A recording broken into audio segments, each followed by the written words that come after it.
Okay, so I have just finished watching Stranger Things' latest spin-off, Tales from 85.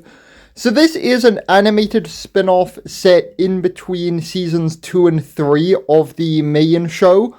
Now, it's rather up in the air currently as to whether the show is actually canon, on account of them obviously not mentioning anything that happens in the show in seasons 3, 4, and 5, because obviously they were made before the show was. But canonicity or not aside, I do think the show was really, really good. You get to see like a lot of extra character dynamics. You kind of get to see a lot more of Mike and Eleven's relationship. It also expands a bit on Dustin and Steve Harrington's relationship.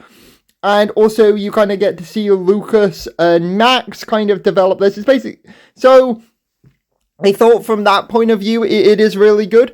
The show does introduce this new character who's like the bottom one at the back down this side, called Nikki Baxter.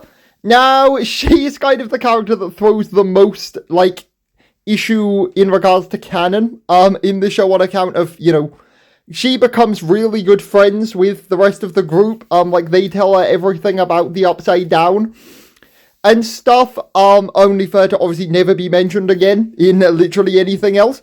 A load of people have been complaining on the internet about, like, why did the other characters tell her about all of the stuff to do with the Upside Down in the first place. And honestly, I don't think it was that out of character, because by this point, they've introduced Max into the group, and they face no adverse consequences from doing that.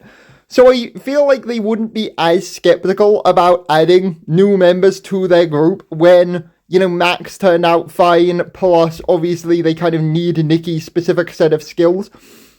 I do again like the lore expansions here because, like with the farm that the Mind Flayer builds all the tunnels underneath in Season 2, that is directly brought up again in this show and kind of expanded on.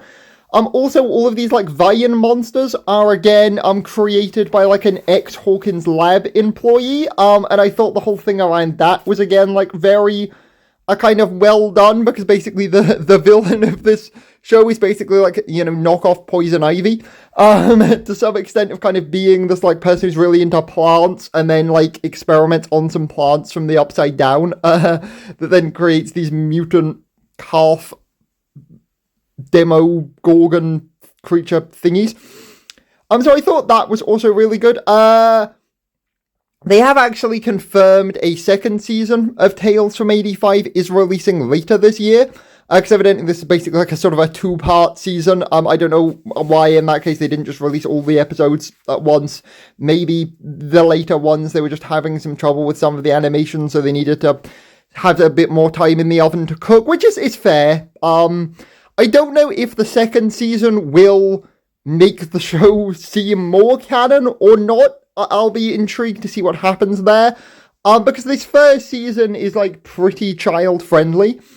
It is possible in, like, the second season that they do get rid of Nikki Baxter, permanently, which is then why they're never mentioned in the other series, because they're dead. But we will see.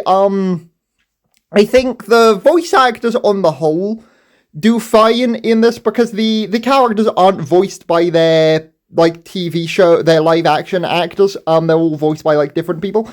I think most of them actually sound okay. 11 doesn't really sound good because in the first couple of seasons, 11, like, barely speaks because, she's kind of learning English. In this season, however, she kind of is yapping, honestly, far too much, because it kind of doesn't really make sense for her to be yapping as much as she does in the series. Also, Dustin obviously has kind of like that sort of speech, kind of impediment or something. Obviously, his voice sounds kind of funky, in the live-action show. His voice doesn't really have that kind of lisp to it in this show, which also kind of annoyed me. There's, like, a couple of times where you can tell the voice actors, like, trying to do it and just kind of failing miserably, so most of the time they just give up trying to. I think Lucas is definitely the one who sounds the most like their show actor, because, like, honestly, if I didn't know he wasn't voiced by his show actor, I would have genuinely thought that he was. But yeah, I liked the show. I don't really get why it's getting so much hate. I personally really liked it. I would highly recommend going and giving it a watch if you're a Stranger Things fan. I'm currently in the middle, actually, of doing like a full sort of rewatch all through all the seasons of Stranger Things.